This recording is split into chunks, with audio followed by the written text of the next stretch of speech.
देखिएगा, शिक्षार्थियों के लिए भाषा शिक्षण अधिगम के लिए कौन सा कक्षाई संसाधन नहीं है, यानी हम ये कह सकते हैं कि कौन सा एक टीचिंग लर्निंग मटेरियल नहीं है, टीचिंग लर्निंग प्रोसेस के लिए क्लासरूम रिसोर्स नहीं है। रिसोर्स भी, हाँ रिसोर्स कह सकते हो आप इसको, हालांकि इनका ये ट्रांसलेशन थोड़ा सा गड़बड़ है इस वाले क्वेश्चन का, लेकिन ये इन्होंने इस बार ही पेपर 2 में पूछा हुआ क्वेश्चन है, तो इसको हम इग्नोर नहीं कर सकते, थोड़ा सा हमें आइडिया लेना पड़ेगा। ठीक है जी, तो पोल में आप जवाब दे रहे हैं, 41% लोग बी कह रहे हैं। समझते हैं कहानी क्या है। देखिए, पठन कोने का मतलब होता है रीडिंग कॉर्नर। ये अब आप इस बात को तो गांठ बांध लीजिए कि आपको हिंदी पेडागोजी इंग्लिश में ट्रांसलेट करके समझनी पड़ेगी, क्योंकि ये जो इंग्लिश पेडागोजी के क्वेश्चन जिस तरह से पूछे जाते थे उसी को ट्रांसलेट मार के हिंदी में दे देते हैं, जो नोटिस कर पा रहे हैं हम लोग पिछले 2 से 3 बार से, 2 बार का ऑनलाइन और इस बार का ऑफलाइन भी। तो रीडिंग कॉर्नर कहते हैं इसको, पठन कोना को। देखिए, रीडिंग कॉर्नर जो है, ऐसा नहीं है कि इसको हम ये नहीं कह सकते कि भैया ये एक टीचिंग का संसाधन नहीं हो सकता, क्लासरूम में एक रीडिंग कॉर्नर बनाया जा सकता है, कोई बहुत बड़ी बात नहीं है। कक्षा पुस्तकालय की अगर हम बात कर रहे हैं तो ऑफकोर्स अगर एक लाइब्रेरी क्रिएट की गई है क्लासरूम में तो वो भी अपने आप में एक रिसोर्स है। जो रीडिंग कॉर्नर है वो भी एक रिसोर्स है ना। कक्षाई प्रक्रियाएं जो हैं वो टीचिंग लर्निंग मटेरियल में हम काउंट नहीं करेंगे, रिसोर्स तो ये भी अगर देखा जाए, लेकिन इनके पूछने का मतलब यहां जो है वो कक्षाई प्रक्रियाएं हैं, मतलब एक एक्टिविटी है, जो क्लासरूम एक्टिविटीज हैं। कक्षाई मतलब क्लासरूम और प्रक्रियाएं मतलब एक्टिविटीज। तो क्लासरूम एक्टिविटीज अपने आप में एक प्रोसेस है, जबकि यहां पे बात हमसे मटेरियल की कर रहे थे अगर देखा जाए तो, क्योंकि 3 ऑप्शंस जो हैं वो एक ही जैसे हैं। शब्द दीवार मतलब जो आपका वर्ड क्या कहेंगे उसको, वॉल, जिसपे आपको अलग अलग वर्ड्स मतलब वोकैब में आपको मदद मिलेगी। ऐसा रिसोर्सेज होते हैं ना, दीवारों पे कुछ चिपका हुआ है, ये हुए। तो ये तीनों ही चीजें किसी एक रिसोर्स के बारे में बात कर रहे हैं। रिसोर्स छोड़ दीजिए, मटेरियल के बारे में बात हो रही है, टीचिंग लर्निंग मटेरियल के रूप में जिसको यूज किया जा सके। कक्षाई प्रक्रियाएं अपने आप में एक प्रोसेस है, ऐसा नहीं है वो संसाधन नहीं है, बट आपको ये देखना पड़ेगा कि तीनों ऑप्शन ऑड हैं और एक ही चीज है तीनों ऑप्शन एक जैसे हैं या एक मटेरियल की ही बात कर रहे हैं, जबकि जो एक ऑप्शन है वो डिफरेंट है, ऑड है। तो वो ऑड वन आउट से आप यहां पता लगा सकते हैं कि पूछना क्या चाह रहे हैं। अदरवाइज चारों सही हैं ऑप्शंस, तो अगर आप देखेंगे तो संसाधन तो है, कक्षाई प्रक्रियाएं ऐसा थोड़ी संसाधन नहीं है, और ऑफिशियल आंसर भी आपका सी ही है ना। तो हमें थोड़ा सा यहाँ पे ये ट्रिकी क्वेश्चन कह लो इसको, या फिर इनका पूछने का तरीका थोड़ा बदल गया, तो हमें सेंस निकालना पड़ेगा कि आखिर पूछना क्या चाह रहे हैं। भाई अगर आप कक्षा पुस्तकालय या पठन कोना या शब्द दीवार इनमें से तीनों में से किसी को भी हटाएंगे तो फिर अलग कैसे हुए। शब्द दीवार भी एक रिसोर्स है, या मैं कहूं मटेरियल हो गया जिससे सीखा जा सकता है। रीडिंग कॉर्नर भी एक मटेरियल है, कक्षा पुस्तकालय भी एक मटेरियल है ना। तो कक्षाएं प्रक्रियाएं डिफरेंट है यहाँ पे, तो C option is the right answer. आगे बढ़ेंगे नेक्स्ट क्वेश्चन पे। क्वेश्चन नंबर, क्योंकि हमारे पास 4 ही ऑप्शन है, एक ही सही उत्तर होगा, हम अपनी मर्जी से 4th नहीं लिख सकते वहां, मतलब 5th नहीं लिख सकते। क्वेश्चन नंबर 2 देखिएगा, जवाब दीजिएगा। अभिकथन यानी एक स्टेटमेंट है, और तर्क यानी एक इसका रीजन है। अभिकथन क्या है, इसका स्टेटमेंट क्या है, भाषा अध्यापक द्वारा व्यक्तिपरक अधिगम की योजना तैयार की जानी चाहिए।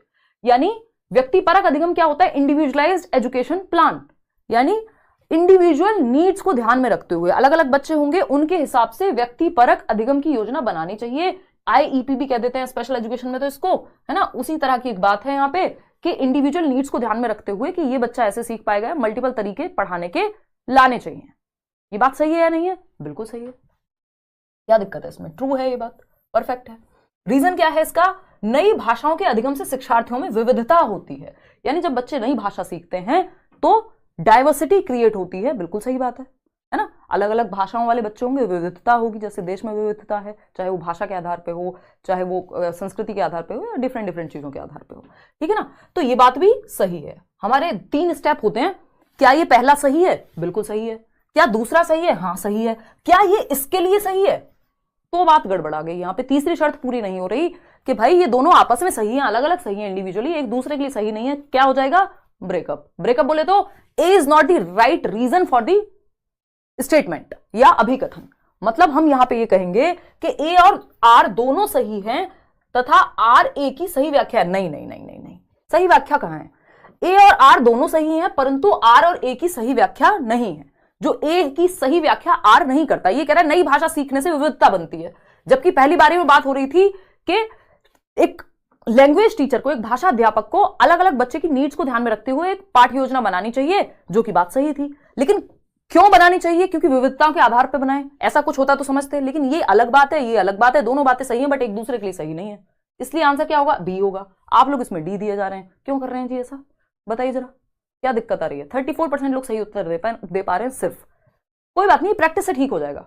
अभी पहले दिन ये नहीं सोचते कि दवाई खाई और आराम तुरंत, है ना। ये थोड़ा सा डिफरेंट तरीके के क्वेश्चन है। ये वाला क्वेश्चन नया इंट्रोड्यूस हुआ है पिछले 2-3 साल में। इस तरह के क्वेश्चन में बहुत लोगों को दिक्कत होती है, ठीक है ना। तो ए सही है, आर सही है, बट ये रीजन सही नहीं है ए के लिए, इसलिए B option is the right answer. आगे बढ़ेंगे नेक्स्ट क्वेश्चन पे। क्वेश्चन नंबर है 3। किस विधि में शिक्षार्थी की प्रथम भाषा शिक्षण में केंद्रीय भूमिका निभाती है? ये क्वेश्चन जन्म जन्मांतर से आता रहा है और ये हम पढ़ते भी हैं, आए हैं। मेरा फोन कहाँ है? चलिए कोई बात नहीं, बताइएगा एक बार, कमेंट कीजिए। मुश्किल लगेगी 2-4 दिन, जब 2-4 सेशन हो जाएंगे फिर मुश्किल नहीं लगेगी, है ना। थोड़ा सा पैटर्न बदला, लेकिन प्रैक्टिस से वो ठीक हो जाएगा। और दूसरा इसका तरीका नहीं है, क्योंकि इसके रट्टे नहीं लगाए जा सकते, प्रैक्टिस से ही समझ में आएंगी चीजें यहाँ पे, ठीक है जी। ए कह रहे हैं 59% लोग। चलिए समझते हैं किस विधि में, इसमें भी आप लोग गलती कर रहे हैं यार, हैं? किस विधि में शिक्षार्थी की प्रथम भाषा शिक्षण में केंद्रीय भूमिका निभाती है? यानी किस विधि में शिक्षार्थी की प्रथम भाषा, जो फर्स्ट लैंग्वेज है लर्नर की, वो सेंट्रल रोल प्ले करेगी। फर्स्ट लैंग्वेज, मदर टंग, यानी कि प्रथम भाषा मतलब मदर टंग, मातृभाषा, जो वो अपने घर से सीख करके आया है। सीख के भी क्या, उसने एनवायरमेंट से उठा लिया है उसको, यानी अर्जित करके आया है। सीखना भी गलत शब्द होगा, ठीक है ना। तो संप्रेषणात्मक अधिगम शिक्षण विधि, जितने भी लोग जवाब दे रहे हैं ये गलत है। क्यों? क्योंकि इसको इंग्लिश में अगेन ट्रांसलेट करो, नहीं तो गड़बड़ होगी। कम्युनिकेशनल लैंग्वेज टीचिंग कहते हैं CLT, और CLT ऐसा नहीं है सिर्फ मदर टंग में ही जो है, यहाँ पे सिर्फ मदर टंग ही सीखी जा सकती है CLT के माध्यम से, बल्कि हम दूसरी भाषा भी सिखाते हैं। इंग्लिश के लिए कम्युनिकेटिव लैंग्वेज टीचिंग का अगर हम इस्तेमाल करेंगे, जिसमें बच्चों को संप्रेषण का मौका मिल रहा होगा। संप्रेषण क्या होता है? डिस्कशन, चर्चा। किस भाषा में? हिंदी में करोगे तो हिंदी सीख जाएंगे, इंग्लिश में करोगे तो इंग्लिश में सीख जाएंगे। ऐसा थोड़ी है कि सिर्फ ये मातृभाषा की बात करता है CLT, समझ पा रहे हो। तो मातृभाषा सेंटर नहीं होती है CLT में, आप इंग्लिश भी सीख सकते हो CLT का यूज करके। CLT बोले तो कम्युनिकेशन लैंग्वेज टीचिंग, यानी संप्रेषणात्मक भाषा शिक्षण विधि के बच्चे, जैसे आपने देखा होगा जो इंग्लिश स्पीकिंग क्लासेस होती हैं, बच्चे इंग्लिश में बात कर रहे हैं, टूटी फूटी जैसी आ रही है, तो वो संप्रेषणात्मक भाषा शिक्षण विधि है एक तरह से। तो जरूरी नहीं है कि वो मातृभाषा को सिखाने के लिए यूज हो। मातृभाषा तो बच्चा घर से सीखाएगा, उसके लिए CLT की क्या जरूरत है? कर उसमें भी सकते हो आप डिस्कशन, लेकिन यहां पे बात हो रही है कि प्रथम भाषा जो है केंद्र में होगी, दूसरी भाषा सिखाते हुए। आपको ये समझना पड़ेगा इनडायरेक्टली। तो इसका जवाब सिर्फ एक बनेगा, वो है व्याकरण अनुवाद विधि, grammar translation method, traditional method या ओल्डेस्ट मेथड इसको कह देते हैं, GT मेथड कह देते हैं, GT रोड वाला नहीं। व्याकरण अनुवाद विधि जो है, जैसे हमने इंग्लिश को सीखा है, अगर आप यूपी बोर्ड से पढ़े हैं या किसी भी स्टेट बोर्ड से पढ़े हैं, तो हम ग्रामर कैसे सीखते हैं? ग्रामर की जो बुक होती है उसके नियम हिंदी में होते हैं, और हम इंग्लिश के नियम पढ़ रहे होते हैं हिंदी में, या ट्रांसलेट करके करते हैं हम, है ना। ट्रांसलेट करके हम इंग्लिश समझ रहे होते हैं कि अच्छा हमने एक लाइन इंग्लिश में पढ़ी, फिर मैं ट्रांसलेट करती हूँ जैसे हर क्वेश्चन को, जनरली CDP क्लास में या बाकी क्लासेस में। तो वो ग्रामर ट्रांसलेशन है, यहाँ पे मदर टंग सेंटर में होती है। मातृभाषा में हम क्या करते हैं? ट्रांसलेट करते हैं, अनुवाद करते हैं। तो व्याकरण अनुवाद विधि में मदर टंग देखा जाए तो काफी बड़ा रोल प्ले करती है। कार्य आधारित अधिगम होता है टोटल फिजिकल रिस्पॉन्स, यानी बच्चों को कोई एक्टिविटी, मछली जल की रानी है तो वो हाथों से मछली बना के दिखा रहे हैं, एक्टिविटी कर रहे हैं बेसिकली। प्रत्यक्ष डायरेक्ट विधि में तो मदर टंग की जगह ही नहीं होती, यहां तो सेकंड लैंग्वेज में ही सिखाया जाता है, यानी इंग्लिश सिखा रहे हैं तो फाइन लगेगा अगर आप हिंदी बोलेंगे तो यहां तो मदर टंग की जगह ही नहीं होती। मदर टंग तो प्रोहिबिटेड होती है प्रत्यक्ष विधि में, यानी डायरेक्ट मेथड में। अब इंग्लिश और हिंदी की पेडागोजी में 0% डिफरेंस बचा है, तो आप लोग प्लीज इंग्लिश पेडागोजी की भी मैराथन देख लीजिए जो मैंने कराए हुए हैं, या हम करेंगे आगे। तो व्याकरण अनुवाद विधि। आगे बढ़ेंगे क्वेश्चन नंबर 4 पर, देखिएगा। चेतन की प्रथम भाषा भोजपुरी है। एक बच्चा है जिसकी प्रथम भाषा का मतलब क्या होता है? मातृभाषा। जनरली या 99% ऑफ द केसेस में पहली भाषा आपकी मातृभाषा होती है, ठीक है ना, कि जो आपके घर में बोली जाती है। क्लियर है बात? अगर हम बात करें यहां चेतन की प्रथम भाषा भोजपुरी है, वह तमिलनाडु गया, यानी वो बिहार का बच्चा होगा ऐसा हम मान रहे हैं, या भोजपुरी उसके घर में बोली जाती है तो उसकी मातृभाषा है। तमिलनाडु गया बच्चा, साउथ इंडिया में गया, अब वह भोजपुरी नहीं बोलता है और अपने साथियों से केवल अंग्रेजी में ही बोलता है, यानी उसने इंग्लिश सीखी या आती थी, व्हाटएवर, दूसरी भाषा इंग्लिश आती है उसको या सीखी है, और अब वो इंग्लिश में बात करता है, भोजपुरी का इस्तेमाल नहीं करता है, क्योंकि हो सकता है वहां भोजपुरी किसी को आती ही ना हो। ये वैसा ही है एकदम जैसे कोई व्यक्ति इंडिया से अमेरिका चला जाए, तो यहां वो हिंदी में बात करता था, लेकिन अमेरिका जाकर के उसका ज्यादातर काम जो है वो अंग्रेजी में ही है, वो अंग्रेजी बोलना शुरू कर देता है, अंग्रेजी बोलता ही है, अंग्रेजी में ही सोचता है, ये सारी चीजें इंग्लिश में हो रही हैं। ऐसा ही यहां पे है। जब नई द्वितीय भाषा प्रथम भाषा का स्थान लेती है तो यह स्थिति किस बात की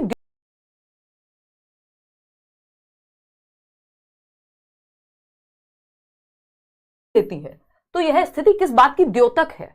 यानी जब द्वितीय भाषा जो सेकेंड लैंग्वेज है आपकी नई, भाई सेकेंड लैंग्वेज बाद में सीखी होगी ना, फर्स्ट के बाद ही सेकेंड आएगा, भाषा प्रथम भाषा का स्थान ले लेती है, यानी अब आप अपनी मदर टंग में ज्यादा कन्वर्सेशन नहीं कर रहे हैं, ज्यादा संप्रेषण आपका या जो बातचीत है वो आपकी दूसरी भाषा में हो रही है, तो क्या होगा, आप पहली भाषा को धीरे धीरे या तो भूलने लगते हैं या फिर उसका इस्तेमाल कम हो जाता है, उसका प्लेस जो है साइड हो गया कहीं ना कहीं।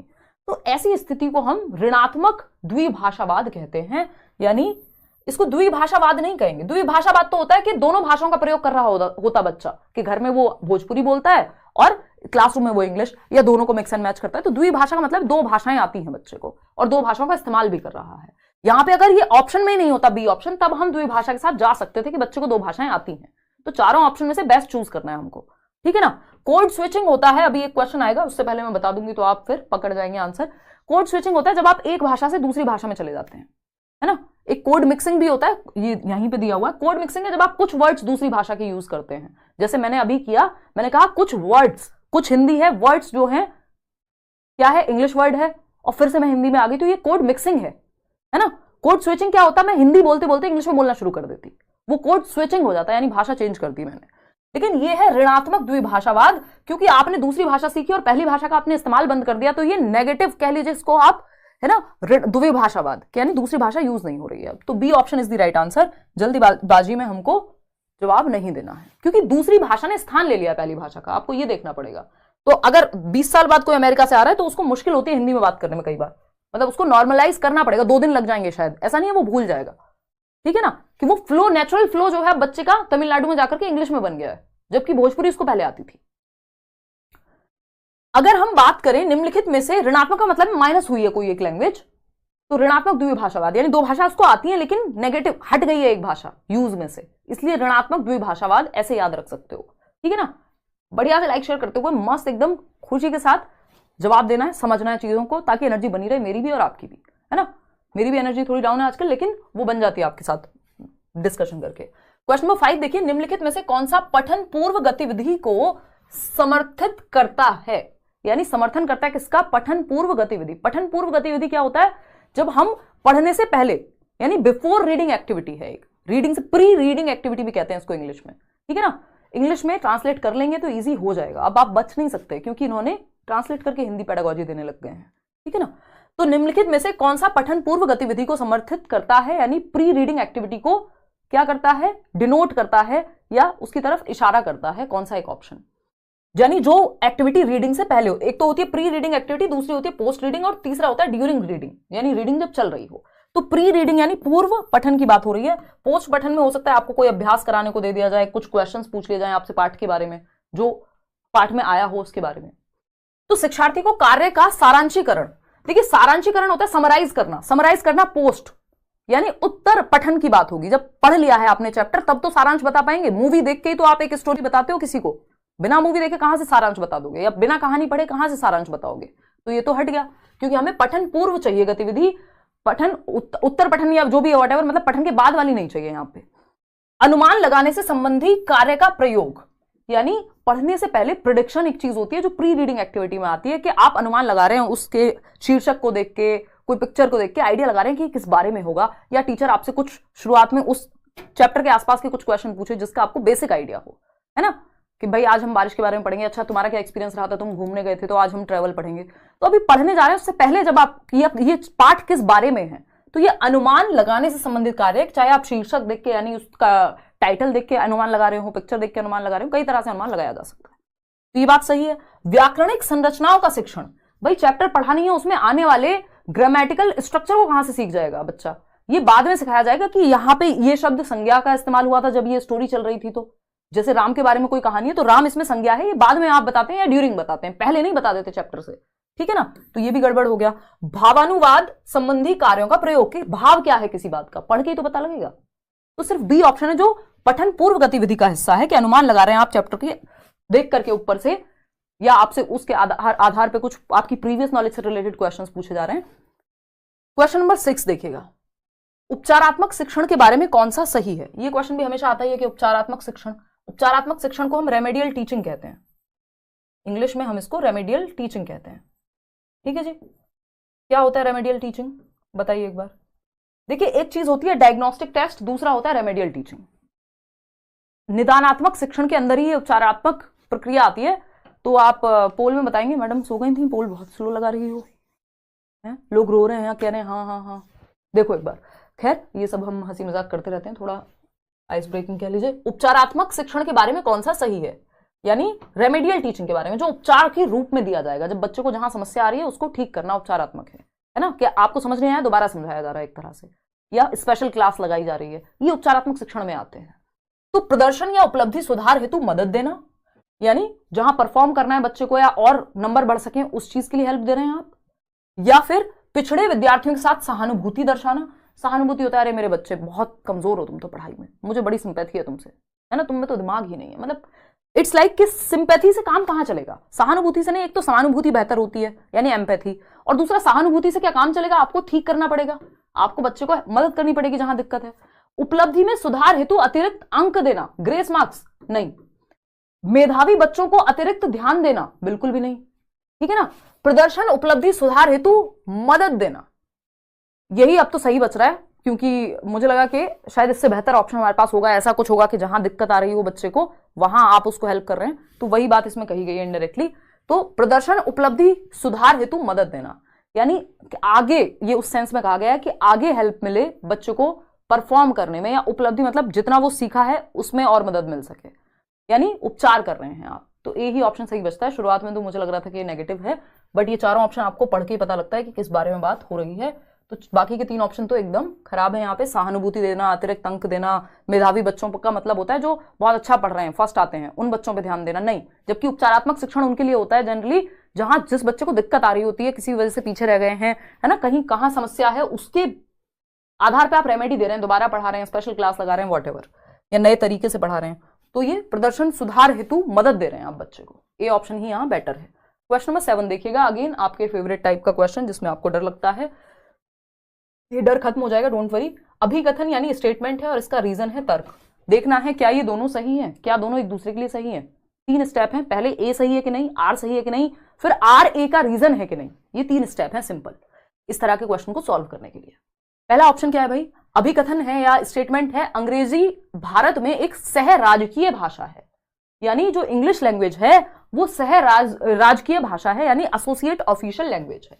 सह का मतलब है एसोसिएट, ये हम इंग्लिश पेडागोजी में पता नहीं कितनी बार कर चुके हैं, मैं हिंदी की मैराथन में भी ये बता चुकी हूँ। एसोसिएट ऑफिशियल लैंग्वेज है, और ऐसा नहीं पूछा हुआ है इस बार का क्वेश्चन, ऑफिशियल लैंग्वेज है, क्योंकि पहले तो हम वो क्वेश्चन करेंगे जो महत्वपूर्ण है। एसोसिएट ऑफिशियल लैंग्वेज, हम इसको AOL कहते हैं, और ये किस एक्ट के अंदर आती है ये भी याद रखिएगा, ओला एक्ट है। ओला वो कैब वाली उबर ओला नहीं, ओला इज ऑफिशियल लैंग्वेज है, एक्ट 1963 जिसमें बात हुई है, उसके आर्टिकल आई थिंक 363(2) में इंग्लिश को एसोसिएट ऑफिशियल लैंग्वेज माना गया है और हिंदी को ऑफिशियल लैंग्वेज माना गया है भारत की, यानी जिसको हम राजकीय भाषा कह सकते हैं। आर्टिकल 363 जो 1963 का आर्टिकल है 343A में, है ना, if I am not wrong, इसको चेक कर लेना एक बार, 343A ही है if I am not wrong. 343A में हिंदी को राजकीय भाषा, राष्ट्रीय भाषा कोई नहीं है, और 343 के पैरा नंबर 2 में अंग्रेजी को एसोसिएट ऑफिशियल लैंग्वेज, AOL। कौन सा एक्ट है, एक्ट ऑफिशियल लैंग्वेज ही है। ओला एक्ट के अंदर ये दोनों बातें कही गई हैं कि ऑफिशियल लैंग्वेज एक्ट, जिसको राजकीय भाषा क्या कहेंगे, एक्ट को क्या कहते हैं भाई, अधिनियम, ठीक है ना। तो ये बेसिकली ध्यान रखना। तो अंग्रेजी भारत में एक सह राजकीय भाषा है, ये बात एकदम सही है, एसोसिएट ऑफिशियल लैंग्वेज है। भारतीय विद्यालयों में अंग्रेजी को विदेशी भाषा की तरह पढ़ाया जाता है, फॉरेन लैंग्वेज नहीं, एसोसिएट ऑफिशियल लैंग्वेज होगी ना, तो ये बात तो गलत हो गई। तो ए तो सही है परंतु आर गलत है ना। वो फिर जर्मन और वो सारी भाषाओं को हम एक बार को फॉरेन लैंग्वेज की तरह ट्रीट कर सकते हैं। तो ए ऑप्शन, जब हमारे यहाँ के सारे राजकीय काम लगभग अगर आप देख रहे हैं तो वो हो रहे हैं अंग्रेजी में, तो ये एसोसिएट ऑफिशियल लैंग्वेज है। क्वेश्चन नंबर 8 देखिएगा, तो इसको फॉरेन नहीं कह सकते। निम्नलिखित में से कौन सी भाषा की विशेषता नहीं है, यानी not the characteristic of a language. भाषा की विशेषताएं, पहला ही चैप्टर होता है भाषा क्या है, मैराथन में भी बताया हुआ है आपको, है ना। तो भाषा की विशेषता क्या नहीं है, भाषा सांकेतिक है, यानी संकेतों, सिंबल्स पे चलती है। बिल्कुल सही बात है, क्या दिक्कत है। भाषा स्थिर है, भाषा स्थिर नहीं हो सकती, भाषा परिवर्तनशील होती है। हर साल आप देखते हैं कि हम कहते हैं ऑक्सफोर्ड डिक्शनरी से इतने वर्ड हट गए, इतने वर्ड ऐड हो गए, है ना, या पहले शब्द को ये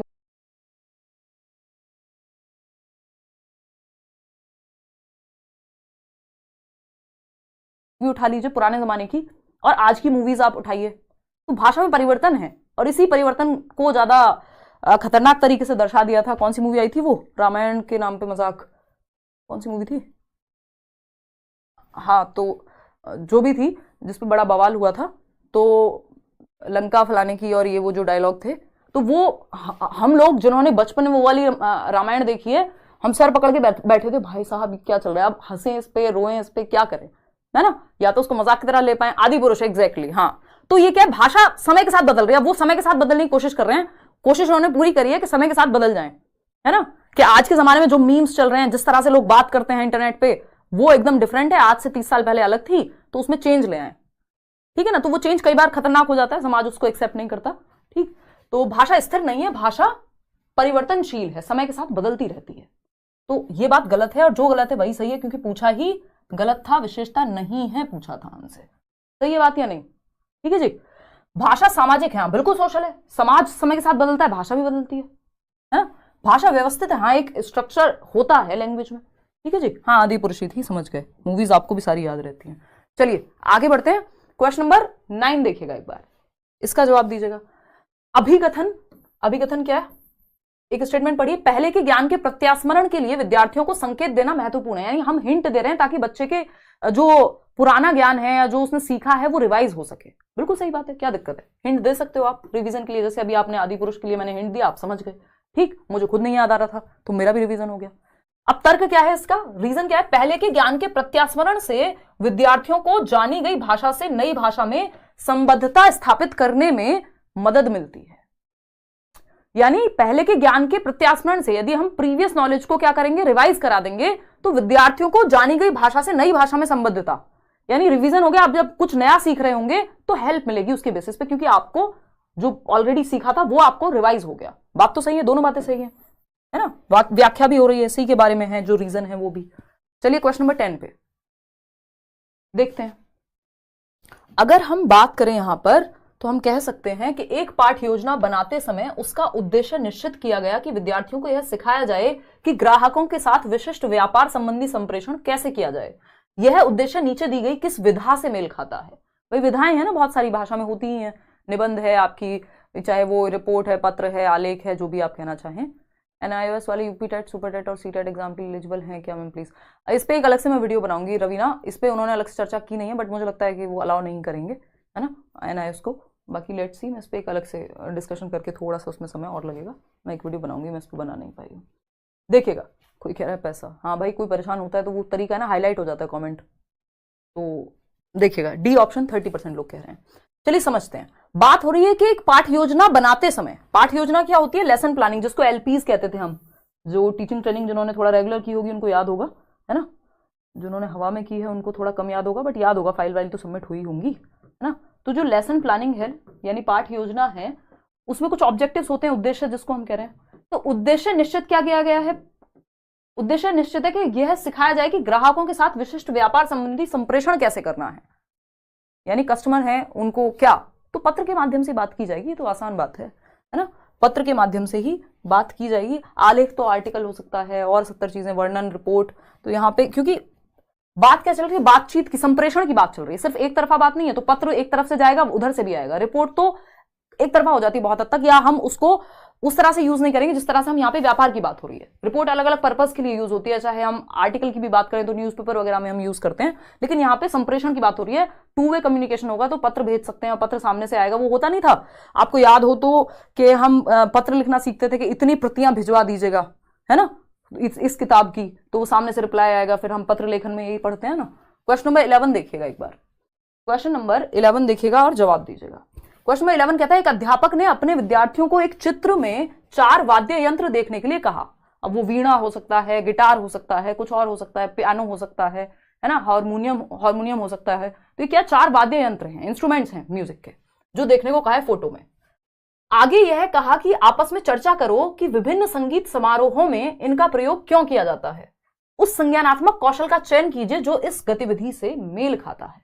यानी आपको 4 चित्र दिखाए कि ये गिटार है, ये वीणा है ना, ये तानपुरा है, ये क्या कहेंगे उसको, ढोलक कह लीजिए, या क्या होता है, तबला, ये तबला है। तो ऐसे 4 चित्र दिखाए और कहा कि चर्चा करो, डिस्कस करो कि तबले का यूज हम कहां कर रहे हैं, गिटार का यूज कहां करते हैं, क्यों करते हैं।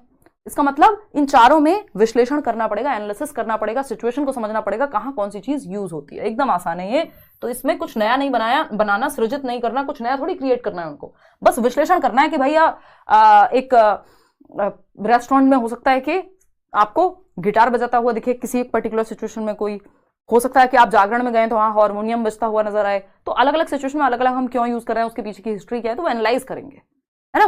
कुछ नया नहीं क्रिएट करना। तर्क क्या देना है इसमें, तर्क तो ऑलरेडी ही लग जाएगा विश्लेषण में कि क्यों कहां यूज होता है, तो विश्लेषण में तर्क अपने आप आ जाएगा, इसलिए ए ऑप्शन बेटर है।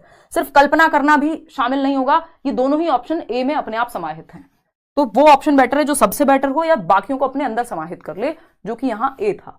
देखिएगा क्वेश्चन नंबर 12 को, ये क्या कहता है भाई, जब एकल भाषी वक्ता, यानी एक ही भाषा आती है, भाषी वक्ता एक समान बोले गए या हाव भाव वाले विचार के भीतर वाक्य की औपचारिक से अनौपचारिक स्थिति में जाते हैं, तो वे किसमें संलग्न हैं। जैसे अभी जब मैं पढ़ रही हूं तो मैं एक औपचारिक भाषा का प्रयोग कर रही हूं, है ना, इसको प्रॉपर पढ़ रही हूं। अब मैं आपको मजाक मजाक में एग्जाम्पल जब मैंने दे रही थी वो आदि पुरुष वाला कि यार हम तो सर पकड़ के बैठ के, हम तो बचपन में दूसरी रामायण देखी थी, हो सकता है आजकल के बच्चे देखें तो उनको हंसी आए उस चीज पे, क्योंकि आज के समय में भाषा परिवर्तित हो चुकी है पहले से, है ना। अब जिसने देखा ही नहीं पहले का या पता ही नहीं क्या चल रहा है, तो वो हो सकता है उसको नॉर्मल लगे वो चीज। तो अब इस चीज में क्या होगा, ये हम नॉर्मल इनफॉर्मल अनौपचारिक वे में चले गए, या मैं निशा से बात करने लगूं या आपसे हंसी मजाक में, है ना, कुछ बात शुरू हो जाए, तो जो औपचारिक भाषा चल रही है उससे मैं अनौपचारिक में चली गई।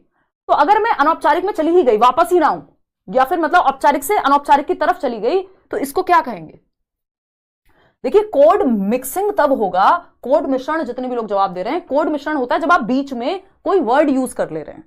जैसे मैंने अभी बोला, बीच में कोई वर्ड यूज कर ले रहे हैं, यानी हिंदी चल रही है, बीच में मैंने दूसरी भाषा का प्रयोग कर लिया, यूज शब्द किसका, इंग्लिश भाषा का, तो ये कोड मिक्सिंग हो गया कि मैंने दो लैंग्वेज को मिक्स कर दिया, या कोई फ्रेज या कोई सेंटेंस यूज कर लिया हद से हद। लेकिन जब मैं एक लैंग्वेज से दूसरी लैंग्वेज में चली गई, या पूरी शैली ही बदल दी, मैंने स्टाइल ही चेंज कर दिया, कि मैं पहले फॉर्मली बात कर रही थी और अब इनफॉर्मली करने लग गई, तो ये कोड स्विचिंग में आ जाएगा, क्योंकि पूरा स्टाइल चेंज हुआ है। कोड मिक्सिंग तब होगी जब आपने वर्ड्स को, फ्रेज को, सेंटेंस को बीच में ऐड कर लिया किसी और भाषा के या स्टाइल के।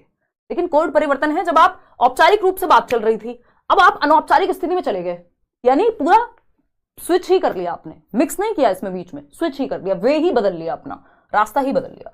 बोलियां, सामाजिक भाषा विज्ञान, ये सब तो बनेगा ही नहीं, क्योंकि इस बारे में सवाल है ही नहीं।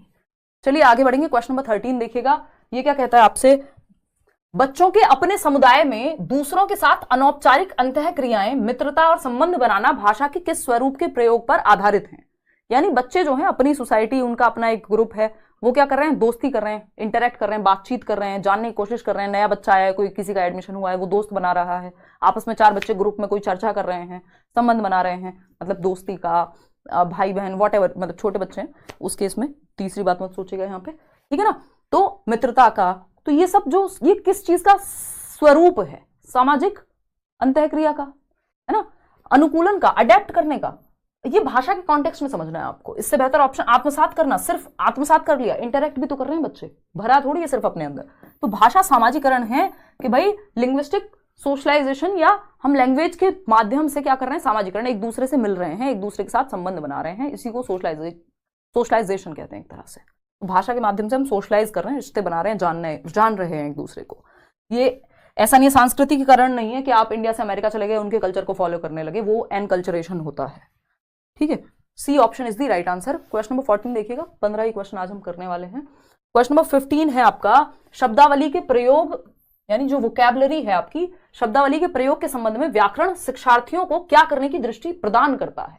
यानी आपको वोकैब यूज कर रहे हैं आप, यानी आपकी जो शब्दावली है, शब्द भंडार है, वॉटएवर, व्याकरण शिक्षार्थियों को क्या करने की दृष्टि प्रदान करता है। यानी अगर आपको व्याकरण आता है, या व्याकरण कैसे मदद कर सकता है, या क्या दृष्टि प्रदान करेगा। तो पहला ऑप्शन है आपका, शब्दकोशीय बिंदु को अर्थपूर्ण और संप्रेषणात्मक अभिव्यक्ति में जोड़ पाना। यानी जो शब्दावली के प्रयोग से, यानी आपके पास शब्द हैं, तो शब्दकोशीय बिंदु को, यानी जो भी आप यूज कर रहे हैं, उसको अर्थपूर्ण और संप्रेषणात्मक अभिव्यक्ति में जोड़ पाना। यानी ऐसा नहीं है आपके पास 4 वर्ड हैं तो उनको कैसे भी टेढ़ा मेढ़ा बोल दिया, आप क्या कर पाते हैं, कॉन्टेक्स्ट में एक मीनिंगफुल वे में कनेक्ट कर पाते हैं और उसको कम्युनिकेट कर पाते हैं संप्रेषणात्मक अभिव्यक्ति में, यानी एक्सप्रेस कर पाते हैं प्रॉपर। क्यों? क्योंकि आपको व्याकरण भी आता है, आपको सेंटेंस बनाना आता है शब्दों के साथ। तो व्याकरण मदद कर देगा उस चीज में। बात तो सही है। सुनी गई बातों को मौखिक रूप से कह पाना, सिर्फ ऐसा तो फिर व्याकरण नहीं आता होगा, वो भी व्यक्ति कह पाएगा, थोड़ा व्याकरणिक रूप से गलत हो सकता है बट बात तो कह पाएगा। उच्चतर कक्षाओं में औपचारिक लेखन के प्रारूप तैयार करना, सिर्फ ऐसा थोड़ी है कि सिर्फ व्याकरण है तो हम सिर्फ लेखन के माध्यम से ही उसका इस्तेमाल कर पाएंगे, वो कैब की बात हो रही है ना यहाँ पे। औपचारिक स्थितियों में बृहत्तर सटीकता और विश्वास के साथ बात करना, सिर्फ फॉर्मल स्थिति में ही, फॉर्मल सिचुएशन में ही आप किसी ऑफिस में गए हुए हैं तभी ठीक से सटीक से बात कर पाएंगे। अगर आपको व्याकरण आती है तो नॉर्मली भी तो आपकी भाषा में परिवर्तन हो जाएगा, अर्थपूर्ण ढंग से कह पाएंगे अपनी बात को, कम्युनिकेट अच्छे से कर पाएंगे, है ना। तो ए ऑप्शन ज्यादा बेहतर है बाकियों से, ऐसा नहीं है कि बाकी गलत है। लास्ट क्वेश्चन पे चलते हैं। क्वेश्चन नंबर 15 देखिएगा। एक अध्यापक ने कक्षा 6 के विद्यार्थी को कैप्शन यानी शीर्षकों के साथ एक फिल्म दिखाई। आप भी फिल्म देखते होंगे भाई, अंग्रेजी मूवी अगर आप देख रहे हैं, कोई इंग्लिश मूवी देख रहे हैं तो आप कैप्शन ऑन कर लेते हैं जनरली, क्योंकि इतने बड़े अंग्रेज तो हम हुए नहीं, या हो भी गए हैं तो पता नहीं, कई बार आपको लगता है कोई वर्ड मान लीजिए समझ नहीं आया। कुछ मूवीज हो सकता है कि ठीक है एक टाइम के बाद इंसान कंफर्टेबल हो जाता है कि यार बिना कैप्शन के आप देख सकते हैं। शुरुआत सब ऐसे ही करते हैं कि कैप्शन के साथ, कैप्शन होते हैं वो जो सबटाइटल आते हैं आपके नीचे लिखे हुए, कैप्शन के साथ आप देखना शुरू करते हैं, और एक टाइम के बाद ऐसा हो सकता है कि आप बिना कैप्शन के देख रहे हो और कोई वर्ड आपको समझ ना आया हो तो आप कैप्शन ऑन करते हैं, मैं तो करती हूँ ऐसा, और वो वर्ड समझने का प्रयास करते हैं कि भाई ये एग्जैक्टली कहा क्या था। हो सकता है सुन के ना समझाओ, पढ़ के समझ जाए, तो एक तो ये कॉम्प्रीहेंशन में, समझ में थोड़ी हेल्प मिल जाती है इस चीज से, कैप्शन से या सबटाइटल से अगर मैं कहूं तो। यूट्यूब पे भी अवेलेबल होते हैं बहुत बार। यह फिल्म पाठ्य पुस्तक के एक अध्याय पर आधारित थी, यानी जो बच्चे ने कोई चैप्टर पढ़ा था क्लास में उस पर ही एक मूवी बनी हुई थी, वो भी कैप्शन के साथ दिखाई गई। कैप्शन के साथ दिखाई जा रही फिल्म किस बात के लिए प्रोत्साहित करेगी, किस चीज के लिए ये प्रोत्साहित करेगी, एनकरेज करेगी बच्चे को? श्रवण युक्तियां, इसको कहते हैं लिसनिंग टेक्निक्स, यानी एक तो जो उसने पाठ में पढ़ा उसको अब वो सुन पा रहा है ध्यान से, तो ये श्रवण युक्तियां हैं। सक्रिय रूप से देखना, एक तो वो ज्यादा एक्टिवली देखेगा क्योंकि आपका ध्यान सुनने पे और नीचे पढ़ने पे होगा, तो ज्यादा आपका ध्यान वहां है। विद्यार्थियों को भाषा की प्रामाणिक सामग्री का प्रयोग करने के लिए प्रोत्साहित करना, कि आप, जैसे हमें याद है जब हम लिटरेचर में पढ़ते थे तो हमें पहली नॉवल शुरुआत में फर्स्ट ईयर में पढ़ाई जाती है प्राइड एंड प्रेजुडिस, है ना, और जेन ऑस्टन की नॉवल है, इतना टाइम हो गया मुझे याद ही नहीं आ रहा था राइटर। तो अगर हम बात करें तो जनरली हम वो पढ़ते हैं, तो हमारे प्रोफेसर कह देते थे कि एक काम करो पढ़ लेना, ना मन करे तो मूवी भी देख लेना एक बार को, उस पर बहुत सारी मूवीज बनी हुई है, पुरानी है एक अच्छी सी। तो ये क्या हुआ, जब आपने नॉवल पढ़ ली और अब आप मूवी देख रहे हैं उसी नॉवल पे बनी हुई, या ऐसे आपने कोई चैप्टर पढ़ा और उस चैप्टर के ऊपर आप कोई मूवी देख रहे हैं जिसमें कैप्शंस भी ऑन है, तो क्या होगा, आप ज्यादा एक्टिव होंगे, है ना, ज्यादा क्लैरिटी आपको आ पाएगी। सक्रिय रूप से देख रहे हैं, और ये क्या एक लिसनिंग टेक्निक भी है कि आप सुन के संवाद को समझ पा रहे हैं अच्छे से, तो आपके लिसनिंग स्किल भी यहां बेहतर हो रहा है, बोलना भी बेहतर होगा क्योंकि सुन के बोलना भी बेहतर होता है। और भाषा की प्रामाणिक सामग्री का प्रयोग करने के लिए प्रोत्साहित कर रहे हैं कि भाई जो आप पढ़ रहे हैं वो सिर्फ पढ़ने में नहीं है, वो एक आपको एक ऑथेंटिक टास्क या एक ऑथेंटिक मटेरियल भी दे दिया उससे संबंधित जो बना हुआ है, ठीक है ना। सक्रिय रूप से देखना और सुनना वो सब इसमें अपने आप आ जाएंगे। विद्यार्थियों को प्रोत्साहित कर रहे हैं फिल्म देखने के लिए, यहाँ पे फिल्म देखना मुख्य उद्देश्य नहीं है, उसके साथ सीखना मुख्य उद्देश्य था। मौखिक संकेतों द्वारा श्रवण युक्तियां, पात्रों के अभिनय की सराहना और समीक्षा लिखना, ये थोड़ा ज्यादा हो जाएगा छठी क्लास के लिए कि अब आप समीक्षा भी लिख रहे हैं, क्रिटिकली एनालाइज कर रहे हैं कि कौन सा पात्र कैसा था, सही था कि गलत था, क्यों था, इसके पीछे का क्या उद्देश्य था, वो बड़ी क्लासेस के लिए हो जाता है। तो A option is the right answer over here. Out of 15 कितने क्वेश्चंस आपके ठीक हुए वो आप बताएंगे कमेंट